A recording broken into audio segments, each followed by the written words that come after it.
Hey guys, it's Brandon.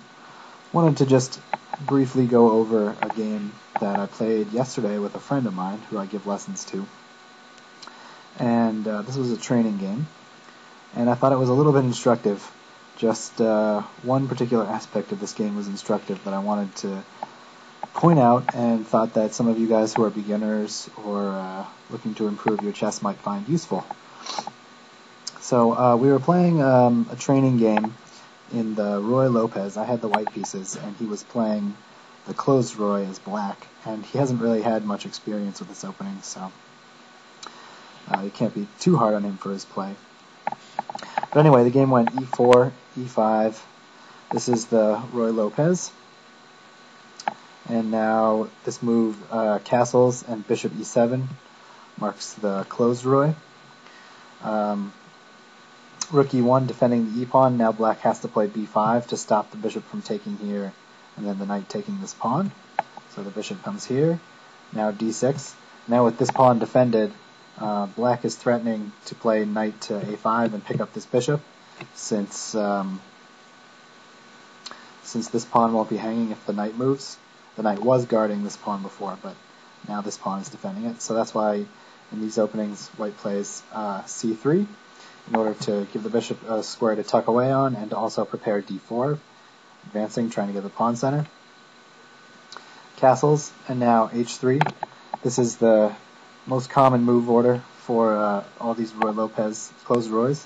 The point of this is to stop bishop g4, because what white wants to do is push into d4 and get this pawn center and space in the center, but it can be hard to maintain the two pawns on e4 and d4, which is what black would like to do which is what white would like to do if black can play this bishop g4 move, pinning the knight and putting more pressure on this pawn, since this knight won't be able to defend. So that was a little bit colorful there, but hopefully you guys caught on to what I was saying. I'll just give an example. If black goes straight here with d4 and the bishop comes here, well, this pawn is now attacked a bunch of times, threatening to take and either damage the pawns or force the queen to move away from the defense, and then you'll just win a pawn. So white has to decide what he's going to do, and either push or make some other defense of the pawn here, usually push forward, but he would like to sort of keep these pawns on d4, e4 for as long as possible. So that's why this move h3 is played before d4. So there are a few options here. The main line, the old main line, and maybe still the main line, is the Chigorin, which is to play knight to a5. The idea is to chase this bishop away and unblock the c-pawn and push the c-pawn forward. I play sometimes this variation, which is the Briar. It looks kind of strange to move the piece back to its home square in the opening, but the idea is to quickly bring it back here to d7, put the bishop here, and play c5, and this is a very solid defense for black. Other options after h3, this is one here, knight d7. This is the Kirez maybe or something. And this is the Zaitsev, another option, just playing bishop b7 right away. My opponent chose h6. This is the Smyslov defense, which has a reputation for being pretty passive, but very solid. Some of you may remember recently on this channel I did a video on Kasparov versus Deep Blue, in which Kasparov played this defense and got pretty well crushed by Deep Blue, even though the game theoretically was a draw. So h6 was played, and now d4, and now he played knight a5, this common maneuver here to get c5 in. And I'm not sure, maybe you could just say this is technically a Chigorin defense now, with this h6 move included. I'm not sure about the theory. I don't play e4 very often, so I'm not 100% sure about the theory of this. But I went for d5 here. And yeah, this fixes the pawns in the center. But what I do is I get myself some more space to play with, and I'm trying to sort of play against this knight here on a5, which doesn't have too many good squares to go to. You can go to c4 here, but then he'll just be chased away, and then he'll have to come back here to b6.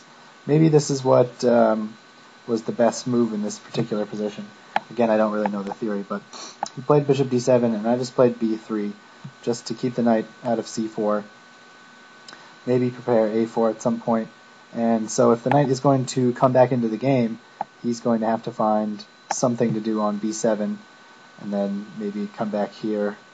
A lot of times this maneuver is common. Knight b7, queen c7, knight d8, this knight moves, f6, and then the knight that's here comes to f7 to sort of shore up the e5 point, and that's pretty solid, but not particularly aggressive. But again, black is not looking for sort of aggressive. This isn't a Sicilian. This is a closed Ruy Lopez, where black is sort of saying, I'm going to defend, and maybe I'll get some chances later. So anyway, after b3, he played queen b6. This, I think, was inaccurate. I think the queen most of the time belongs on c7, where it indirectly defends this pawn here on e5, and doesn't get in the way of the queenside movement, because with the queen here on b6, white is eventually going to put his bishop here onto e3 most likely, and with the bishop sitting here on e3, it's placing this pawn in a pin, so he doesn't have as much mobility on the queen side. So I think that's slightly inaccurate, but okay. Knight bd2. Notice that black has a lead in development, and this is pretty typical of the closed Ruy for white. White is going to sort of use his space advantage. The lead in development is not such a big deal because the position is closed, but eventually white's going to develop the knight, usually here to f1 to g3, or f1 to e3, and figure out what to do there later with his space advantage. Okay, knight b7, knight f1. This is pretty standard, just looking to come into g3. This is a very standard knight maneuver. It takes place in just about all closed Ruy Lopez's as white. Sometimes here, like I said before. He played a5, just trying to get the queenside pawns going. This is probably a good idea. And I just played bishop e3, getting my last piece sort of out in the game, and pinning and putting pressure on this pawn. Maybe b4 could be an idea in some variations, stuff like that. c4 is ruled out, of course. Maybe even tactics with knight takes e5 sometime down the road could be possible. I don't really know, but the idea being that knight takes e5, and this pawn could be weak, and you never know. So he played rook f to c8. I played queen d2, just finishing development. He played knight e8, and he played I played knight g3, and he played knight d7, knight c7. Now this is the point of the game that is very, very critical for black, and the sort of the thing that I wanted to point out about this game.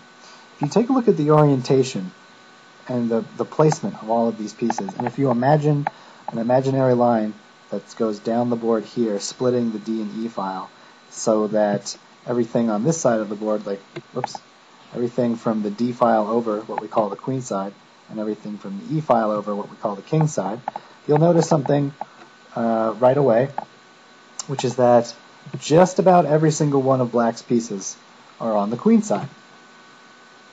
And his king is feeling very open in this little house that he's constructed for himself here.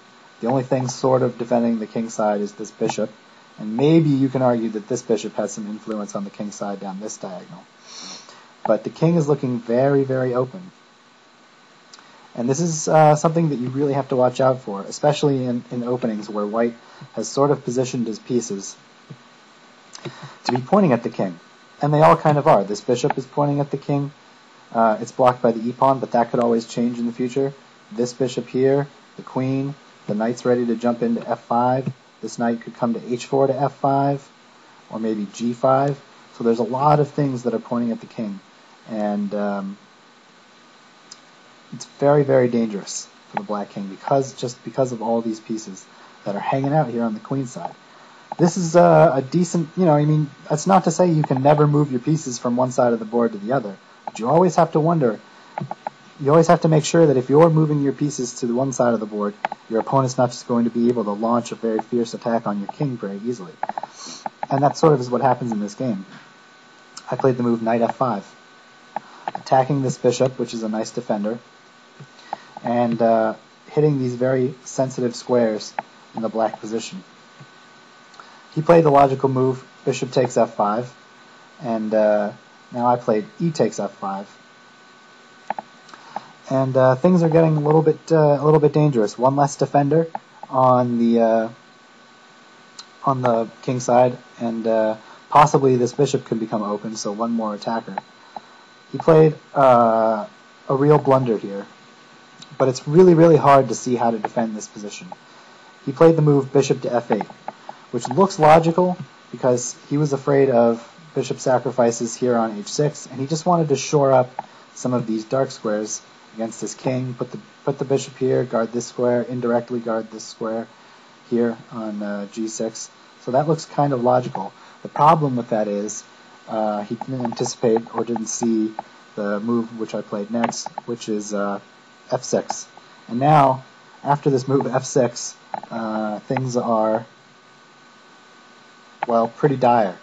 I'm not sure there's any real defense here at all. The problem is this bishop is now completely open and has a great look onto the king side. I'm softening up these pawns, whichever way. If he plays g6, then I'll just be able to take this pawn. And if he plays gf, then I'll be able to take this pawn. So I'm just really softening up the king side. And once again, you see that we're really down to one piece defending the king, and 1, 2, 3, 4, 5 potential pieces, because this rook can always come over here and swing into the game using the e4 square on the king. And that's just too much for one poor king. I mean, there's really nothing to do. He played g takes h6, and I just came in with the bishop. Bishop takes h6, and at this point, I'm not sure if there was any defense. He didn't put up the best defense here. He played bishop takes h6, and now queen takes h6 threatens a very common mating pattern, which came about via knight e8, and I played bishop, and this is mating, forcing mate.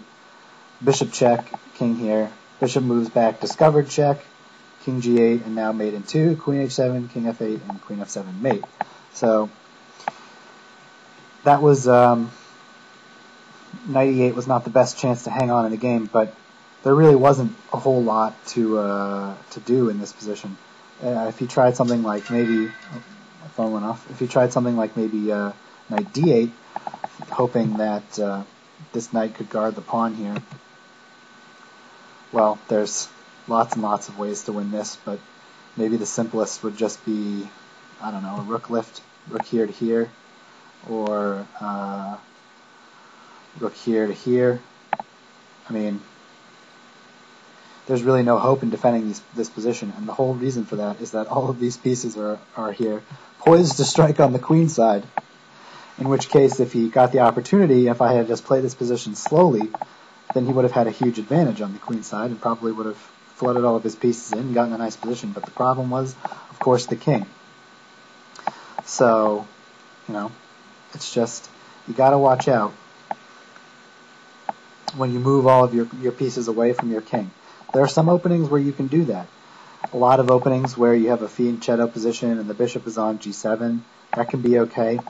Or where white doesn't have his pieces positioned particularly well for a strike against the king, then you can sort of shift your pieces away from the king and not have to worry about it too much.